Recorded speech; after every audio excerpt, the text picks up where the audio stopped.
I was standing at my living room window, watching the snow come down in sheets, when I saw three people in bright orange vests trudging through my backyard toward my propane tank. The blizzard had started 2 hours earlier, and the temperature had already dropped to 8 degrees Fahrenheit in Casper, Wyoming. My wife Amanda was at her sister's place in Denver, having left 3 days ago before the storm warnings got serious, and I was alone in our house on Whispering Pines Drive. The propane tank sat about 30 feet from my back door, a standard 500-gallon unit that kept my house warm and powered my stove.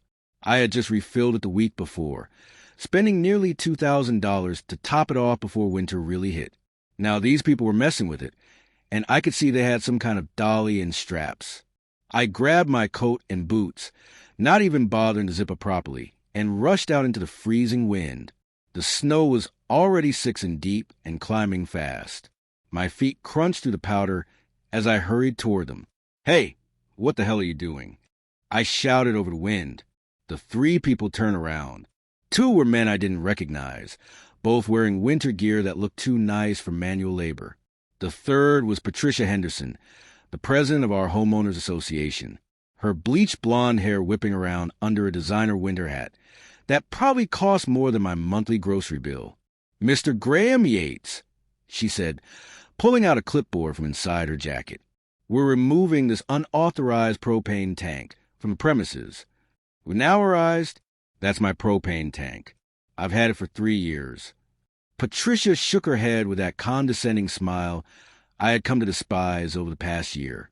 According to Section 8, Subsection 4 of the HOA bylaws, all exterior heating fuel containers must be approved by the Architectural Review Board.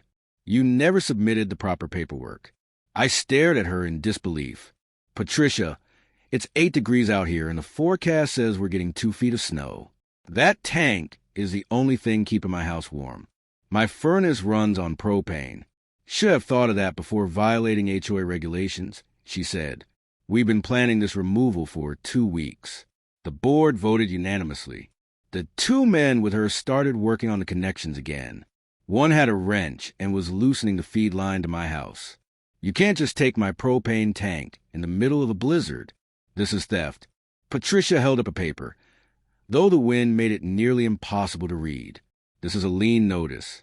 Your property is subject to HOA enforcement. We've documented 17 violations over the past year. This is just the first step in our corrective action plan." My mind was racing. 17 violations. I got maybe 3 notices about my lawn being a half-inch too long and one about my mailbox needing paint. Nothing that warranted stealing my heat source during a winter storm.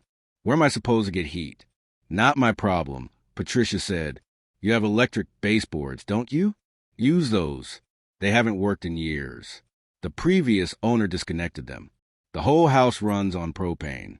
You know this again. Not my problem. You should have maintained multiple heating sources." The 2 men had disconnected the line now. One of them, a tall guy with a beard, looked uncomfortable. "Madam, maybe we should wait until after the storm. This seems dangerous." Patricia whirled on him. "I'm paying you $500 each to do a job. Do it, or I'll find someone else, and you won't get a dime." The man looked at me apologetically, but kept working. They had the tank strapped to the dolly now, and were preparing to wheel it away. I noticed they had a small truck parked in my driveway, exhaust puffing white in the frigid air. "This is theft," I said again. "I'm calling the police." Patricia laughed. "Go ahead. The police don't handle civil HOA matters. Besides, good luck getting anyone out here in this weather." I pulled out my phone anyway, my fingers already getting numb from the cold. I had forgotten gloves in my rush outside. I dialed 911, but the call wouldn't go through. I tried again. Nothing. Patricia noticed my struggle. "Cell tower must be down from the ice. They were saying on the news it might happen. Guess you're out of luck."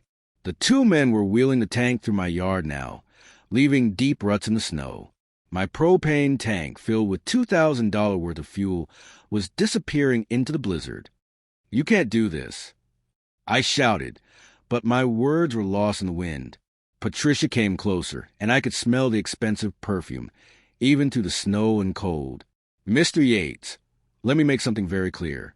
I run this HOA, and I run this neighborhood. You've been a problem since you moved in. Your property values are dragging down everyone else's. Consider this a warning. Get in line, or things will get much worse. What did I ever do to you?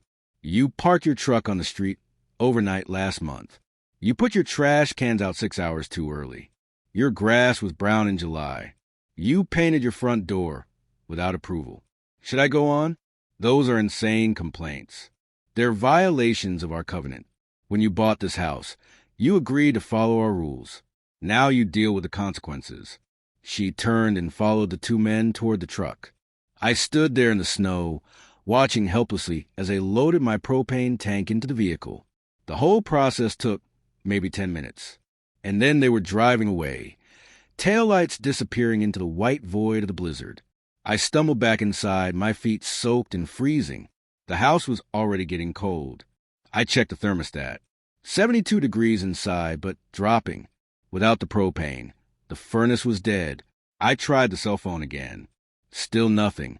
The landline was out, too, which wasn't surprising given the storm. I went to the basement to check the electrical panel. Sure enough, the electric baseboard heating system had been completely deactivated years ago. The previous owner had told me they switched to propane because it was cheaper and more reliable. They had never mentioned it would make me vulnerable to a vindictive HOA president. The temperature inside dropped to 70 degrees within an hour. I piled on layers of clothing and found every blanket in the house. I tried to heat water on my electric kettle, but the stove was propane, too, so that was useless for cooking. At least I had the microwave. As evening came, the storm intensified. The wind howled against the house, and I could hear branches snapping outside. The temperature inside was 62 degrees and falling fast. I knew I was in real danger. Hypothermia was a legitimate threat, especially if the power went out. I tried the phone again every 15 minutes. Nothing. The storm had completely cut me off. By midnight, the inside temperature was 58 degrees. I was huddled on the couch with 4 blankets, wearing 3 layers of clothes, a winter coat, and 2 hats. My breath was visible in the air. I knew I couldn't stay here much longer. If the temperature kept dropping at this rate, I would be in serious trouble by morning. I managed to sleep in fits and start shivering despite all the layers. Every time I woke up, I checked the temperature. 56 degrees, 53 degrees, 50 degrees. The storm raged all night. By dawn, which came gray and dim through the heavy snow, the inside of my house was 47 degrees. I could barely feel my fingers and toes. I knew I had to do something, or I would die in my own home. I looked outside. The snow had piled up at least 18 in, maybe more in the drifts. My truck was completely buried. The street hadn't been plowed, but I could see smoke coming from my neighbor's chimney 3 houses down.